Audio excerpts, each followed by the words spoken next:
Le China International Expo CIE 2020 est un événement important et récurrent puisque c'est le troisième fois qu'a lieu cet événement en Chine, à Shanghai, qui est un événement incontournable en Chine en termes de foire, puisque notamment organisé par le président chinois Xi Jinping, avec une surface d'exposition très importante. Et c'est vrai que cette troisième année est particulière et des enjeux importants puisqu'on est dans un contexte sanitaire, on va dire, qui est dégradé, un contexte de travail dégradé, qui est compliqué pour les entreprises chinoises, mais également les entreprises internationales, notamment pour ces entreprises qui souhaitent développer des activités en Chine ou qui ont déjà des activités en Chine et qui souhaitent les renforcer. Mais effectivement, il faut noter que la Chine est résiliente et sait s'adapter. Et qu'effectivement, c'est le seul pays aujourd'hui dans les résultats du G20 qui a retrouvé une activité normale, hein, on va dire à plus de 90% de son activité parmi l'ensemble des pays du monde. Donc voilà, c'est un pays qui est très résilient, qui depuis un mois ou 2 mois reprend avec une reprise quasi complète dans l'ensemble de ses activités. Et ça, il faut le souligner, parce que c'est vrai qu'en France, où l'on est aujourd'hui, dans d'autres pays, on est plutôt en train de rentrer dans une seconde vague en essayant de trouver des solutions. On n'est pas en sortie de crise. Donc au niveau économique, c'est complètement différent. Donc le gouvernement chinois a décidé de maintenir la China International Expo à Shanghai, qui se déroule donc la semaine prochaine du 5 au 10 novembre. Et je pense que c'est une très bonne décision.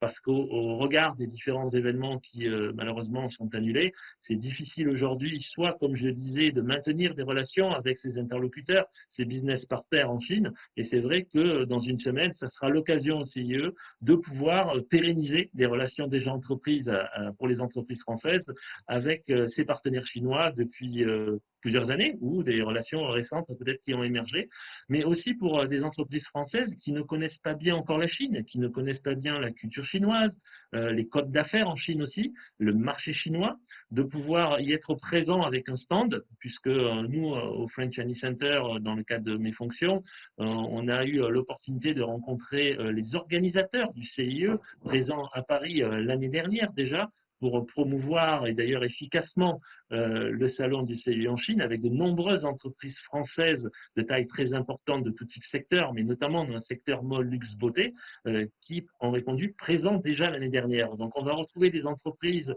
françaises qui étaient présentes l'année dernière et qui effectivement, comme ça a été un succès pour ces entreprises françaises, elles ont décidé de renouveler en fait leur présence cette année, donc la semaine prochaine, pour la troisième édition du CIE.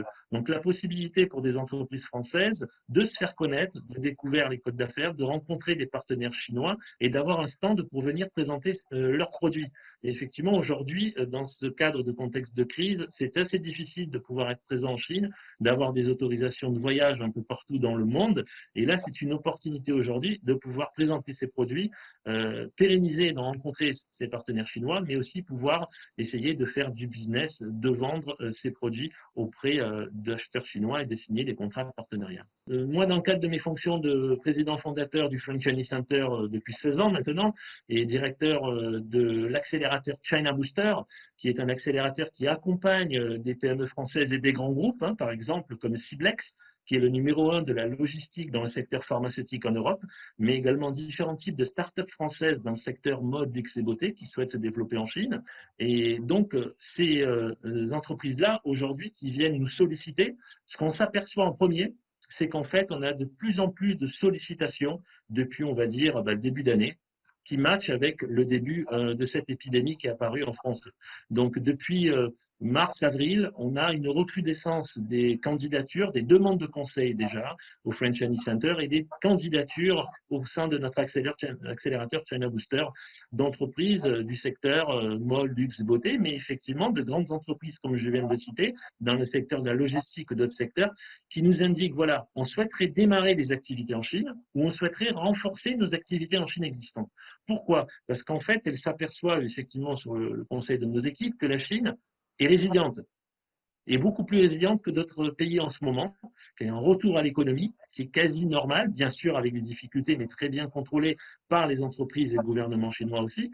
Et donc, ça rassure en fait les investisseurs et ça rassure ces directeurs d'entreprise, ces patrons d'entreprise, ces start-upers qui aujourd'hui sont en train de réadapter leur stratégie de développement international, voire même des start-up, des entreprises qui avaient fait un gros focus sur le territoire français, qui se disent la France repart plus lentement, ben, je vais plutôt réorienter ma stratégie et aller sur la Chine, parce qu'effectivement la Chine est beaucoup plus résiliente et il y a des opportunités. On le voit, hein, je veux dire, des prévisions de crise qui étaient d'environ moins 20%, par exemple, au mois de mars-avril, de la part de LVMH, le groupe LVMH, a fait une preuve de 50% en fait au mois d'avril-mai, donc dans ses ventes sur le marché chinois.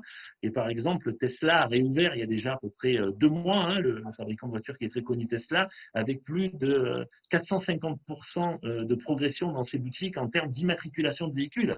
Donc, ça a quand même bien repris. On voit aussi dans le secteur du luxe des grandes marques de luxe, comme par exemple Hermès, qui, il y a à peu près 2 mois, donc après la crise, la première vague en Chine, ont réalisé à la réouverture de leur boutique, donc une boutique a réalisé plus de 2,5 millions de dollars en une journée en Chine. Donc, on voit vraiment que le marché chinois est résilient, avec bien sûr des adaptations. Le consommateur chinois aussi est en train de se réadapter, de prendre plus soin de la santé, de son moral, de faire plus de sport. Donc, il y a des secteurs d'activité comme ça qui sont à regarder, à surveiller avec des fortes progressions. Et c'est vrai que c'est dans ce contexte-là que s'inscrit aujourd'hui la démarche des entreprises françaises qui souhaitent, au travers de ce salon CIE, connaître quels peuvent être les nouveaux goûts, en fait, les nouvelles tendances, en fait, de consommation du marché chinois et des consommateurs chinois. Donc, effectivement, c'est un événement incontournable. Il est fortement recommandé d'y participer. Les opportunités en Chine, elles sont nombreuses. Je pense qu'elles le sont, elles ont été il y a 5 ans, il y a 10 ans, il y a 15 ans, qu'elles vont être encore nombreuses. Même si c'est un marché pour nous, en fait, vu de l'extérieur, réputé complexe et difficile, parce qu'effectivement, on a, même si on a certaines ressemblances dans l'aspect culturel, on a quand même beaucoup de différences. Et c'est important, comme on le disait précédemment, de les appréhender, ces différences culturelles, pour mieux réussir, en fait, nos relations et aussi pour mieux faire des affaires. Donc, effectivement, les secteurs, il y en a régulièrement. Et c'est vrai que j'aime bien à dire que en Chine, la seule constance, c'est le changement. C'est la seule chose qui est constante en Chine, c'est le changement. Moi, je l'ai vécu en Chine depuis 16 ans. Régulièrement, lorsque je me déplace, il y a des échafaudages partout, des nouvelles villes se construisent, des nouvelles plateformes arrivent, comme Alibaba, comme d'autres plateformes comme Jingdong ou autres, des nouvelles solutions arrivent, des nouveaux moyens de paiement arrivent. C'est une Chine très digitalisée qui a été accélérée par le Covid aussi, avec des moyens de paiement comme WeChat Pay et Alipay. Et c'est vrai qu'ils facilitent au quotidien la vie des Chinois, même des paysans dans les campagnes aussi, hein, qui peuvent vendre aussi leur production sur des plateformes social médias chinoises. Donc en fait, on a beaucoup d'éléments réunis qui permettent aujourd'hui d'accélérer et de développer des activités en Chine.